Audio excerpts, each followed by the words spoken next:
Next వచ్చేసి ఈ bedsheet friends. ఇది కూడా 220 250 లోపే పడింది. డిస్క్రిప్షన్లో దీని కోడ్ ఇస్తాను. చాలా బాగుంది ఫ్రెండ్స్. ఇది 6x6 పడుతుంది. చూడండి ఎంత పొడవు ఉందో, ఎంత వెడల్పు ఉందో.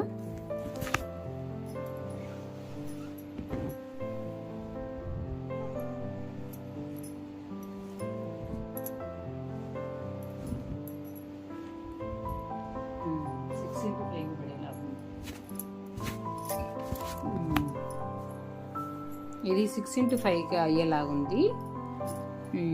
చూడండి చాలా బాగుంది, చాలా సాఫ్ట్గా ఉంది. కాటన్ ఫ్రెండ్స్, కలర్ఫుల్గా ఉంది. దీనికి 2 పిల్లోస్ వచ్చాయండి. ఇదిగోండి,